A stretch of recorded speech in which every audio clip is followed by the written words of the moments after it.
एक बार की बात है, देवर्षि नारद मुनि भगवान विष्णु के पास पहुंचे और बड़े गर्व से बोले, प्रभु, मैंने आपके नाम का इतना जाप किया है कि अब मैं माया से परे हो गया हूं। माया मुझे कभी प्रभावित नहीं कर सकती।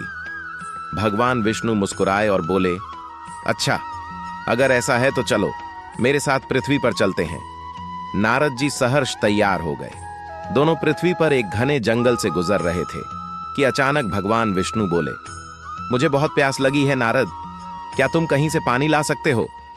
नारद जी तुरंत पास के गांव में गए और एक घर का दरवाजा खटखटाया। दरवाजा एक अति सुंदरी कन्या ने खोला। जैसे ही नारद जी ने उस कन्या को देखा, वे मोह में फंस गए। घर वालों ने नारद जी का बड़ा स्वागत किया। वहां के लोगों से मिलते जुलते उन्हें कई दिन बीत गए। धीरे धीरे उन्होंने उस कन्या से विवाह कर लिया। फिर कुछ वर्षों में उनके बच्चे भी हो गए।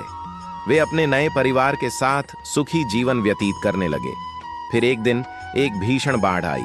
गांव जलमग्न हो गया। नारद जी का घर बह गया। उनके पत्नी और बच्चे लहरों में बहने लगे। वे चिल्लाए, मदद के लिए गुहार लगाई, लेकिन कुछ नहीं हो सका। नारद जी ने खुद को एक सूखी भूमि पर पाया और रोने लगे। तभी किसी ने उनके कंधे पर हाथ रखा। उन्होंने देखा कि भगवान विष्णु मुस्कुरा रहे थे।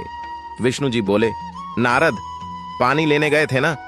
कहां रह गए इतने साल? नारद जी चौंक गए।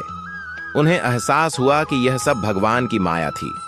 वे विष्णु जी के चरणों में गिर पड़े और बोले, प्रभु, मैं अहंकार कर रहा था कि माया मुझे नहीं छू सकती, लेकिन मैं पूरी तरह से उसमें उलझ गया। विष्णु जी बोले, यही तो माया का जाल है नारद। जब तक जीव अहंकार करता है, तब तक वह इससे मुक्त नहीं हो सकता। यह कथा हमें सिखाती है कि कोई भी व्यक्ति माया के प्रभाव से बच नहीं सकता। अहंकार से मुक्त होकर ही सच्चे ज्ञान की प्राप्ति होती है। कैसी लगी यह कथा? कमेंट में हमें बताइए।